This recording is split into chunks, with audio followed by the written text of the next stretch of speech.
জানতাম কখনো না কখনো কোনো একদিন আপনার দেখা পাবো। কোইন্সিডেন্টলি 3 বছর আগে আপনাদের গল্পের অংশ হয়ে গিয়েছিল।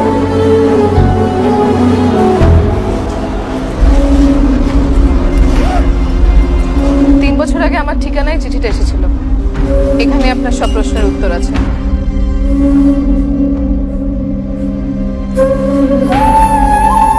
প্রিয় অপরিচিত, আমি জানি না আপনি পুরুষ নাকি নারী, আপনার বয়স কত, আপনি দেখতে কেমন। আমি শুধু আপনার ঠিকানাটা জানি। আমি অনিম। আপনি যখন চিঠি করবেন তখন আমি বেঁচে দিই। 1 মাস হলো আমার বিচ্ছেদ হয়েছে। ভ্রু কুঁচকাবেন না। প্রেম ভালোবাসার জন্য মরে যাওয়া ঠিক না। জীবন মূল্যবান। তুচ্ছ মরে যাওয়া একদম ঠিক না। সব আমি জানি। আমি রিমিকে ভালোবাসি। আমাদের খুব সুন্দর একটা বিচ্ছেদ হয়েছে, বুঝলেন? আমার কি মনে হয় জানেন, ভালোবাসা হলো ন্যাচারাল। ভালোবাসা যদি ন্যাচারাল হয়, বিচ্ছেদটা হওয়া উচিত ন্যাচারাল, তাই না? আপনাকে সত্যিটা বলি, রিমির সাথে শেষ দেখা করে আসার পর সারা রাস্তা আমার একটু খারাপ লাগে।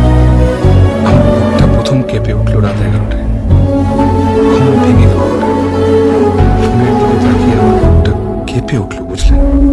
ঠান্ডা লাগা ছাড়াই শ্বাসকষ্ট শুরু হলো আমার। হঠাৎ হঠাৎ একই ব্যথা বারবার জেগে উঠে দেখতে বুঝলাম আমি আর সামনে পা বাড়াতে পারবো না। আমার পথ বন্ধ। এলাকা ছাড়া যোগাযোগ শেষ।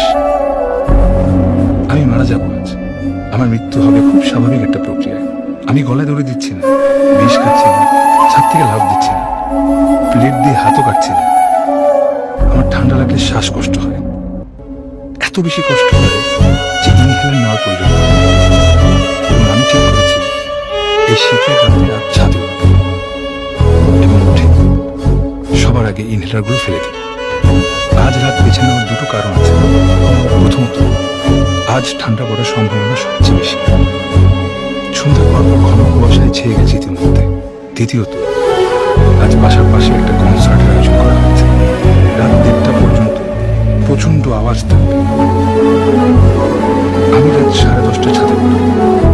চুপচাপ ছাদের এক কোণে লুকিয়ে থাকব যতক্ষণ না কেয়ারটেকার এসে ছাদের দরজা বন্ধ করে দেয়। তারপর চিত হয়ে ছাদে শুয়ে থাকব। কুয়াশায় জমে যাবো একটু পর।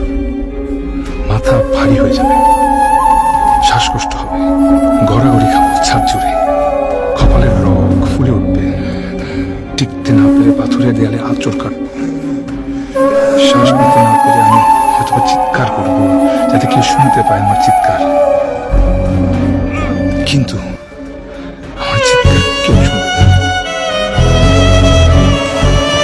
কারণ বাইরে থাকবে কনসার্টের মাইকের প্রচন্ড আওয়াজ।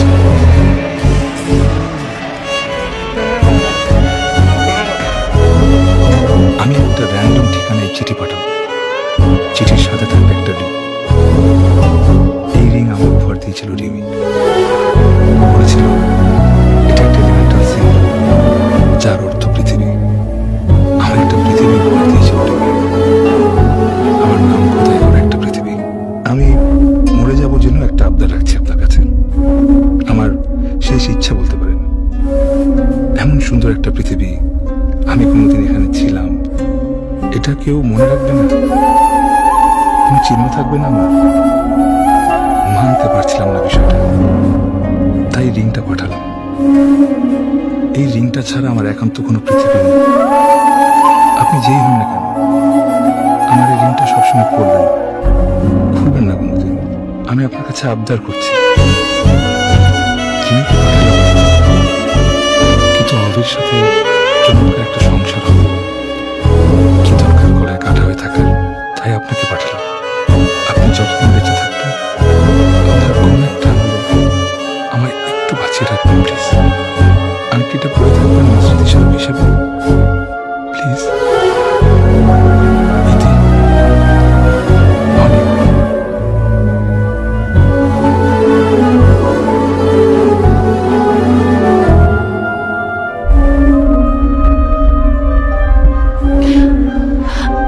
আপনার রিংটা আমাকে দিবেন প্লিজ।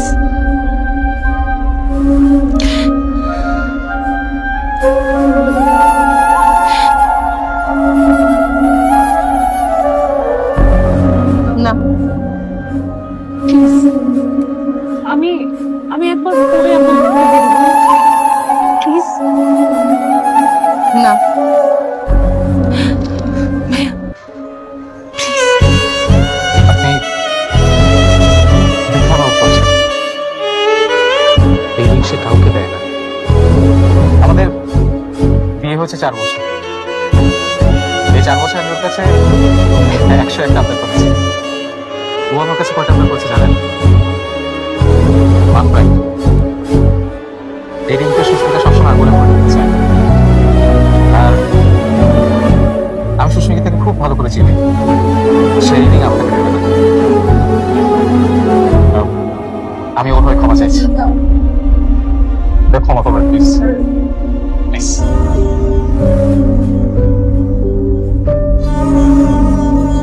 ভাসের তোড়ায় ফুল কার ছিল কি ভুল? কার ছিল দোষ পৌষের রাতে এক মাস্তুল? এ নীল সমুদ্র তার কান্না মাখা সুর। এখন আমি দুঃখ কুড়াই ব্যথার চিহ্ন। চলে যাও দূরে, খুঁজো না তোমায়। খারাপের তোমায় চলে যাও বহু দূরে, খুঁজবো না তোমায় আর।